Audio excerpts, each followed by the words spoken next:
Bienvenidos a Kaiser Report, soy Max Kaiser. Como decía el poeta Dr. Seuss, ¿cómo se hizo tan tarde tan pronto?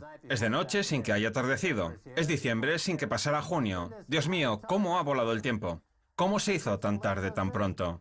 Sé lo que están pensando, se parece mucho al discurso de los banqueros de los bancos centrales que han acabado con la estructura del continuo precio-tiempo. ¿No es así, Stacy? Sí, en física esto resulta imposible, pero al parecer, ellos sí han conseguido acabar con el continuo precio-tiempo. Es algo de lo que hablaremos en nuestro primer titular, de la mano de Michael Lewitt, autor de The Credit Strategist. Es muy interesante, veamos primero el titular, el comité que destruirá el mundo. Y a continuación vemos la foto del comité, a la izquierda aparece Abe, luego Draghi y Yellen.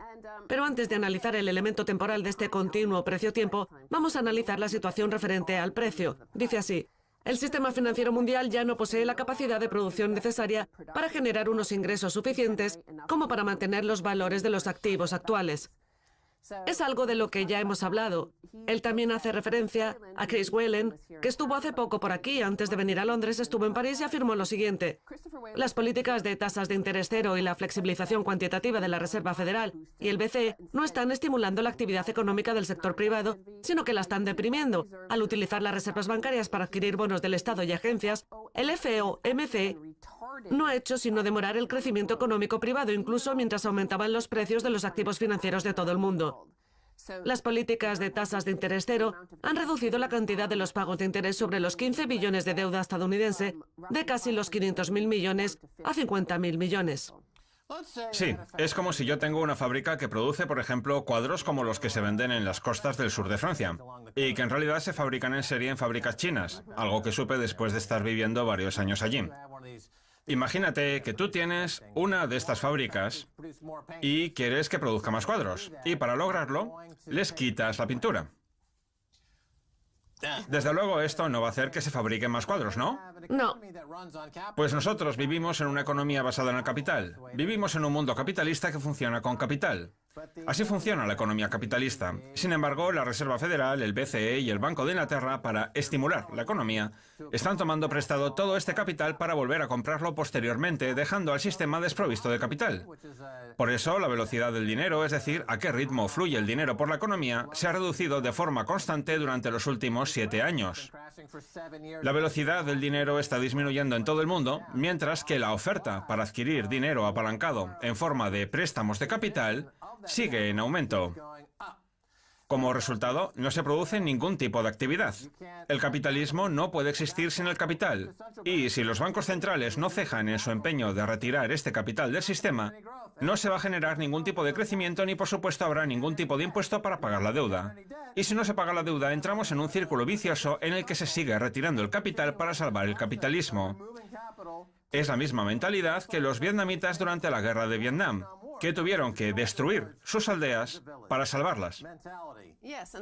Sí, por supuesto, al intentar salvar el capitalismo, han acabado destruyéndolo. Han acabado con el capitalismo. También habla de cómo el BCE, la Reserva Federal y el Banco de Japón están adquiriendo toda la deuda soberana, generando tasas negativas.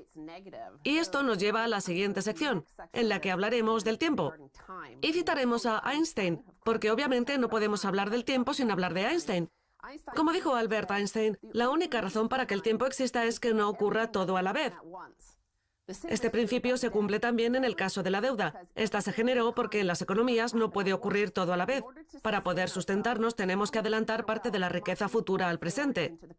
Para poder hacerlo, creamos dinero que todavía no existe en forma de deuda.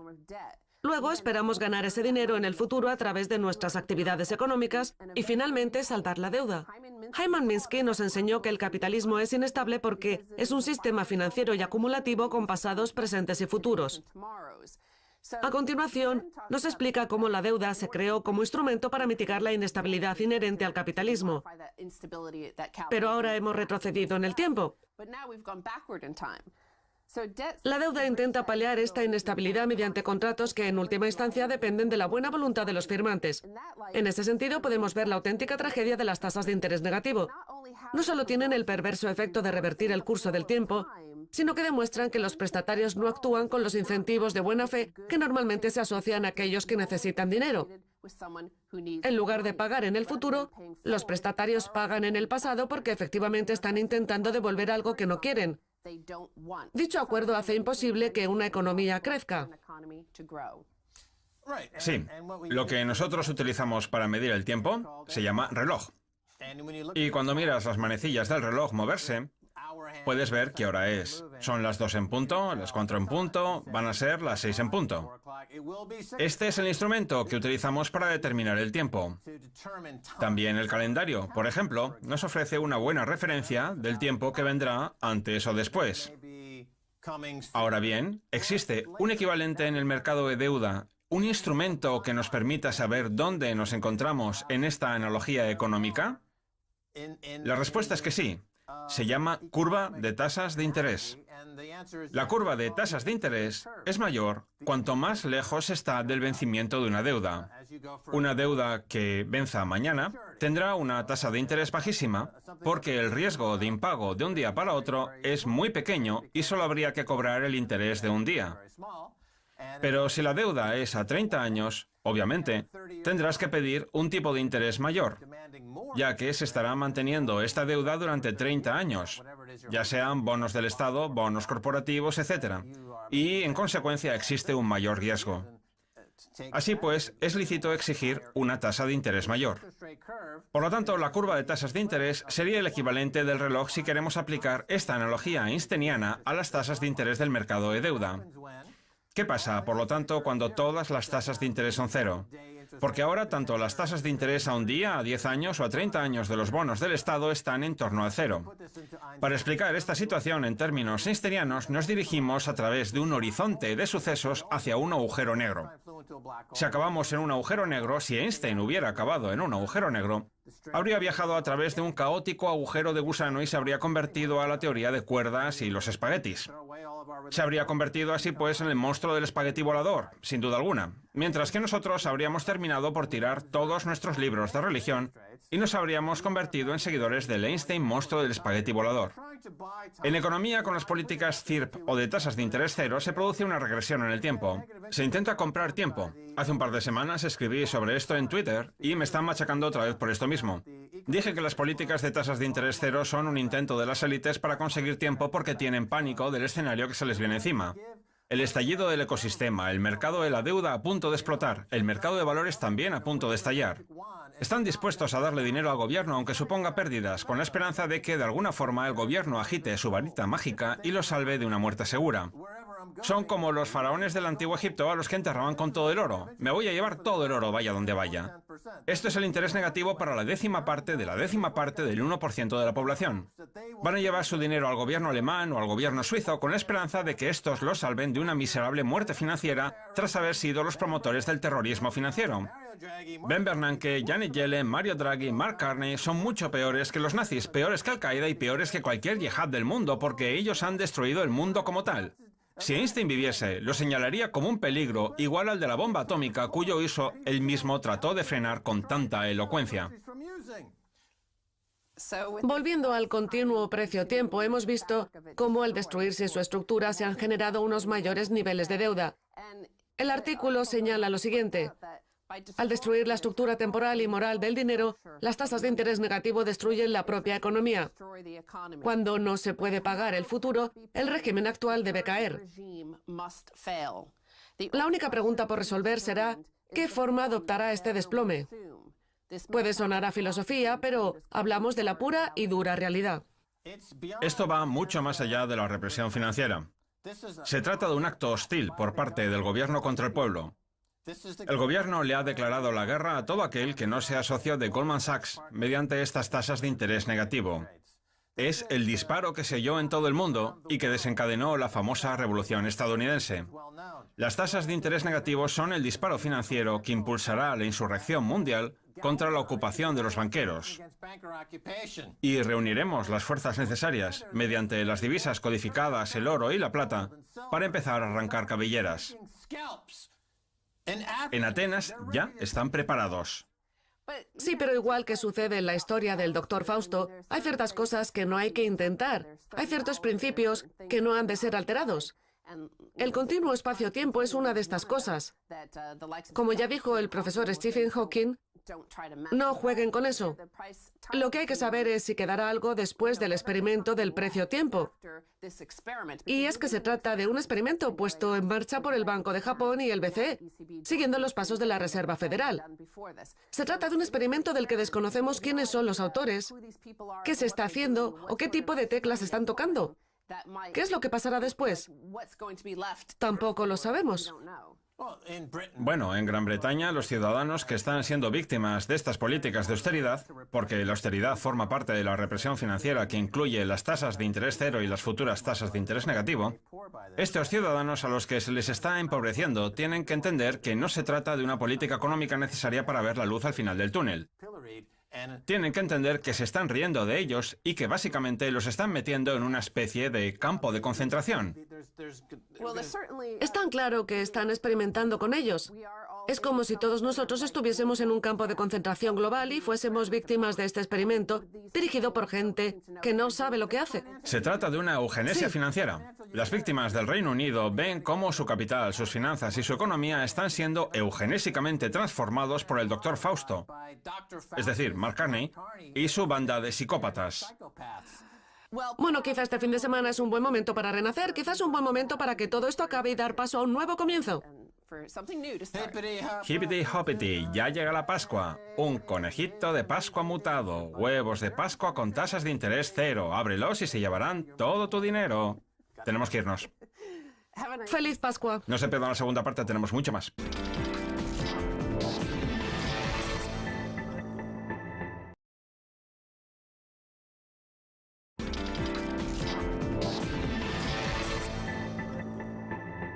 Bienvenidos de nuevo a Kaiser Report. Soy Max Kaiser. Es hora de hablar con uno de los pioneros que primero adoptó el Bitcoin, Eric Voorhees, director ejecutivo de Shapeshift.io. Bienvenido al programa, Eric. Gracias, Max.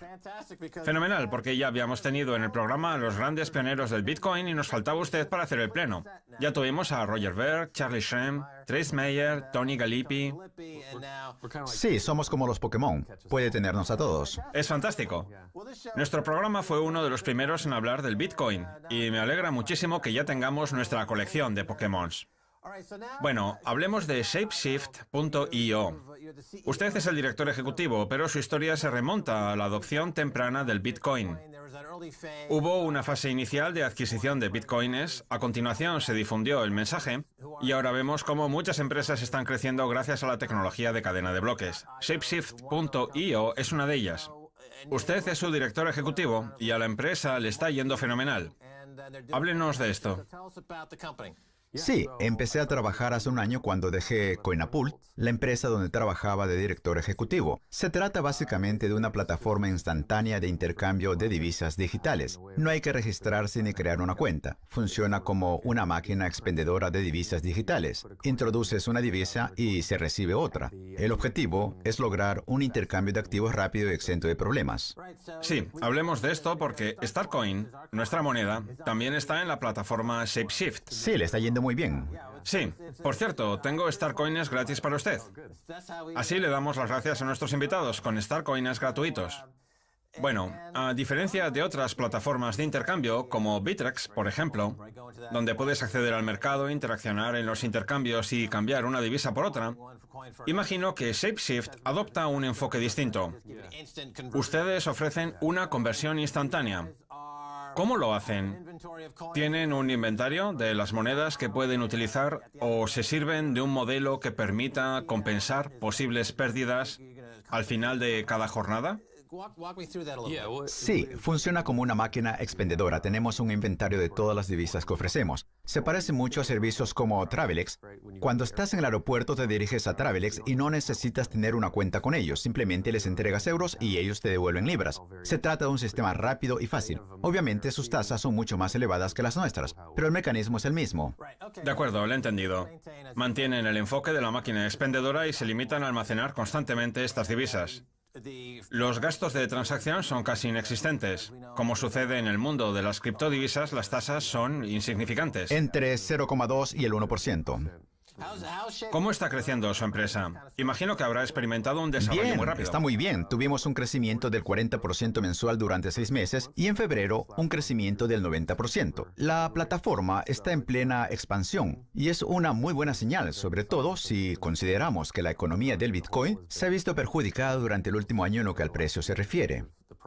¿Qué opina de la pequeña división que se ha producido en la comunidad de las criptodivisas entre los sectores que piensan que el Bitcoin es la única divisa codificada posible y los sectores más inclusivos, que incluyen al resto de divisas codificadas que, en opinión de los primeros, pueden estar debilitando el mensaje del Bitcoin o pueden ser divisas no tan robustas como el Bitcoin? Obviamente, ustedes forman parte del sector que sí incluye al resto de criptodivisas, pero ¿qué opinión tiene al respecto? Sí, yo antes veía con escepticismo y cinismo la creación de divisas alternativas al Bitcoin, básicamente porque estaba convencido de que no era necesaria más que una moneda para mover dinero. El único motivo por el que hay tantas divisas en el mundo obedece a razones políticas. Los gobiernos quieren manejar el dinero dentro de sus zonas geográficas. Sin embargo, me di cuenta de que muchas de estas criptodivisas poseían características especiales que las hacían únicas. Algunas poseían cualidades que el Bitcoin no tenía y viceversa. Por lo tanto, creo que cualquier moneda que sea única y útil en cierto sentido puede encontrar su nicho en el mercado y sobrevivir. Y no tiene sentido mantener divisas que son meros clones. Sí, el Starcoin, por ejemplo, se integra dentro de una plataforma de micromecenazgo. Nuestra divisa es el combustible de los proyectos de micromecenazgo que, a su vez, pueblan los mercados. Se trata, por tanto, de un uso específico. A medida que la plataforma crezca, la divisa seguirá esta tendencia. Existen otras divisas con un uso específico. Una de las que más me interesó fue el Primecoin, que intenta encontrar números primos mediante las famosas cadenas de bloques.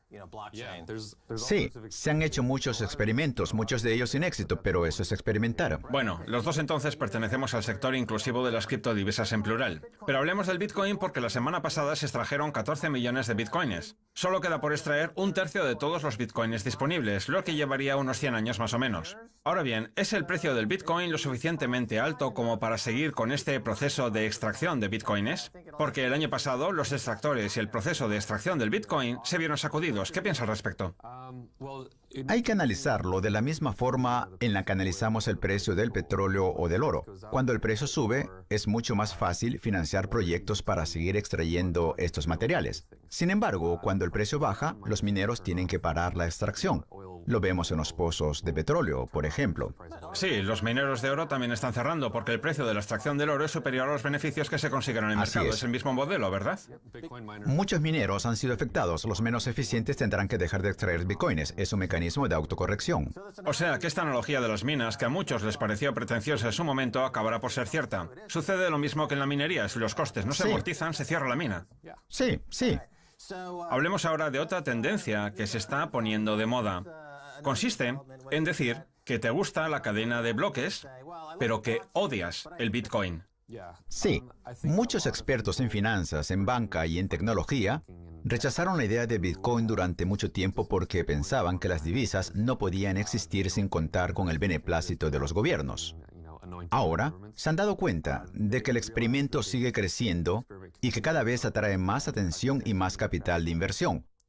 Su estrategia consiste en afirmar que el Bitcoin no es tan importante como la tecnología de cadena de bloques. Es la excusa que esta gente utiliza. Dicen que ellos formaban parte del experimento, pero que rechazaban el Bitcoin y no la cadena de bloques. Es su forma de decir que estaban equivocados. Sí, pero eso no va a pasar. Es su manera de esquivar el asunto y volver al terreno de juego.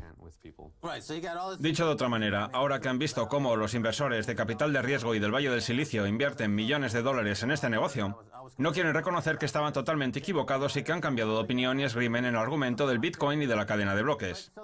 Pero lo importante es que estos dos conceptos son indivisibles. No se pueden separar. Es una afirmación descabellada. Así que sería una forma más de reafirmarse en su error. Sí, pero hay que tener en cuenta que la cadena de bloques tiene otras ramificaciones, aparte de las divisas y el dinero. También puede tener muchas otras aplicaciones interesantes, pero no puede funcionar si no cuenta con una divisa codificada que le ofrezca una estructura a estos incentivos. De acuerdo. O sea que muchos de los cerebritos de la industria tecnológica siguen en muchos sentidos sin aprovechar la genialidad del protocolo del Bitcoin. ¿Qué piensas de tipos como los de IBM que anunciaron que iban a lanzar una serie de divisas fiduciarias basadas en la tecnología de cadena de bloques? ¿No llegan demasiado tarde y ahora entran a trompicones en este mercado? ¿Qué opina? Bueno, es cierto que esas grandes empresas siempre se van a incorporar a estos mercados por detrás de pequeñas empresas de nueva creación. Lo que no entiendo es por qué la gente ha tardado tanto tiempo en darse cuenta de que un libro de contabilidad inmutable, que pueden reescribir todas las partes, que no requiere un monopolio y con el que se puede transferir información valiosa a lo largo y ancho del planeta de forma instantánea, es algo extremadamente valioso. Pero ahora incluso las grandes empresas han dado cuenta de que es un mercado al que tienen que prestar más atención. Sí, eso es lo que representa el Bitcoin. Lo podemos comparar con las leyes contractuales, por ejemplo. Para redactarlas necesitamos un abogado en un país que redacte un borrador de contrato. A continuación se envía el borrador a otro país, en este país se corrige y después se envía a un tercer país. Al final el borrador acaba yendo de un lado para otro, pero en nuestro caso hablamos de un libro de contabilidad totalmente transparente en el que se registran todos los cambios a través de la cadena de bloques. Además se eliminan costes innecesarios y se ahorra tiempo.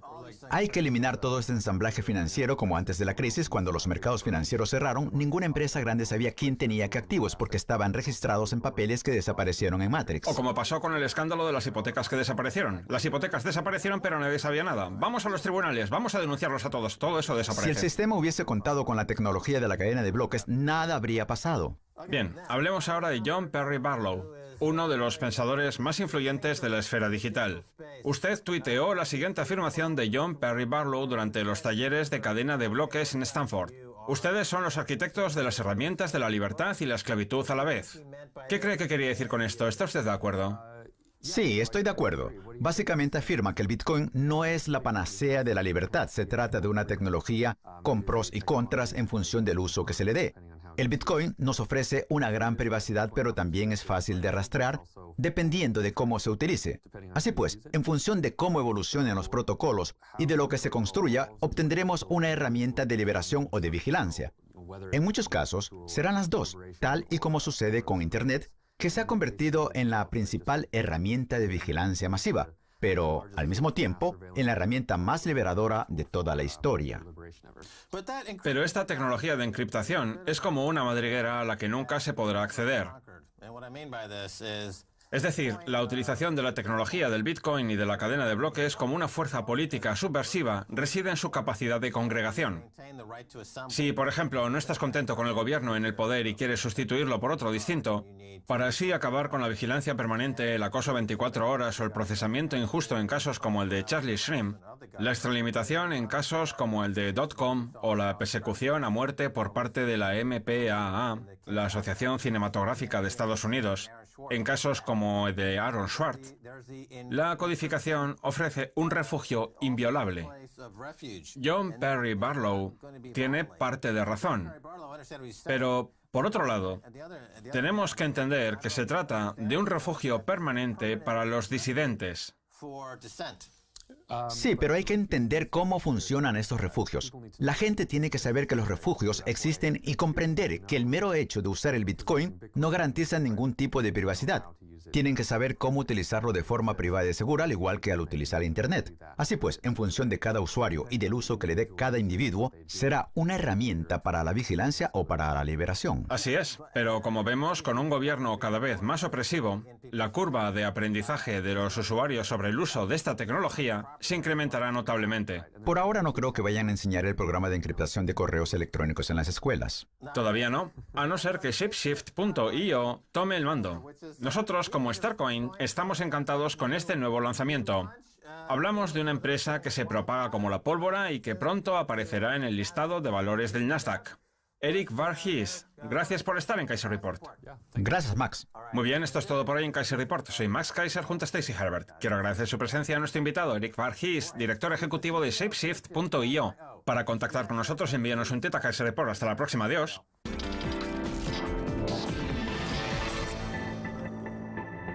Es algo de lo que hablaremos en nuestro primer titular, de la mano de Michael Lewitt, autor de The Credit Strategist. Es muy interesante. Veamos primero el titular, el comité que destruirá el mundo. Y a continuación vemos la foto del comité. A la izquierda aparece Abe, luego Draghi y Yellen. Pero antes de analizar el elemento temporal de este continuo precio-tiempo, vamos a analizar la situación referente al precio. Dice así: El sistema financiero mundial ya no posee la capacidad de producción necesaria para generar unos ingresos suficientes como para mantener los valores de los activos actuales. Es algo de lo que ya hemos hablado. Él también hace referencia a Chris Whelan, que estuvo hace poco por aquí, antes de venir a Londres, estuvo en París y afirmó lo siguiente: las políticas de tasas de interés cero y la flexibilización cuantitativa de la Reserva Federal y el BCE no están estimulando la actividad económica del sector privado, sino que la están deprimiendo. Al utilizar las reservas bancarias para adquirir bonos del Estado y agencias, el FOMC no ha hecho sino demorar el crecimiento económico privado, incluso mientras aumentaban los precios de los activos financieros de todo el mundo. Las políticas de tasas de interés cero han reducido la cantidad de los pagos de interés sobre los 15 billones de deuda estadounidense de casi los 500.000 millones a 50.000 millones. Sí, es como si yo tengo una fábrica que produce, por ejemplo, cuadros como los que se venden en las costas del sur de Francia, y que en realidad se fabrican en serie en fábricas chinas, algo que supe después de estar viviendo varios años allí. Imagínate que tú tienes una de estas fábricas y quieres que produzca más cuadros, y para lograrlo, les quitas la pintura. Desde luego, esto no va a hacer que se fabriquen más cuadros, ¿no? No. Pues nosotros vivimos en una economía basada en el capital. Vivimos en un mundo capitalista que funciona con capital. Así funciona la economía capitalista. Sin embargo, la Reserva Federal, el BCE y el Banco de Inglaterra, para estimular la economía, están tomando prestado todo este capital para volver a comprarlo posteriormente, dejando al sistema desprovisto de capital. Por eso, la velocidad del dinero, es decir, a qué ritmo fluye el dinero por la economía, se ha reducido de forma constante durante los últimos 7 años. La velocidad del dinero está disminuyendo en todo el mundo, mientras que la oferta para adquirir dinero apalancado en forma de préstamos de capital sigue en aumento. Como resultado, no se produce ningún tipo de actividad. El capitalismo no puede existir sin el capital. Y si los bancos centrales no cejan en su empeño de retirar este capital del sistema, no se va a generar ningún tipo de crecimiento ni, por supuesto, habrá ningún tipo de impuesto para pagar la deuda.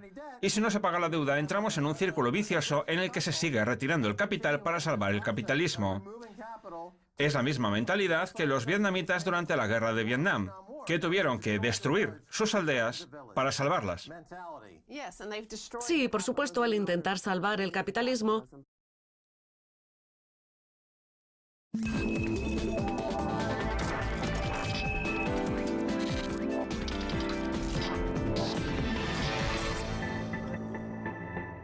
Bienvenidos a Kaiser Report, soy Max Kaiser. Como decía el poeta Dr. Seuss, ¿cómo se hizo tan tarde tan pronto? Es de noche sin que haya atardecido. Es diciembre sin que pasara junio. Dios mío, ¿cómo ha volado el tiempo? ¿Cómo se hizo tan tarde tan pronto? Sé lo que están pensando, se parece mucho al discurso de los banqueros de los bancos centrales que han acabado con la estructura del continuo precio-tiempo. ¿No es así, Stacy? sí, en física esto resulta imposible, pero al parecer, ellos sí han conseguido acabar con el continuo precio-tiempo.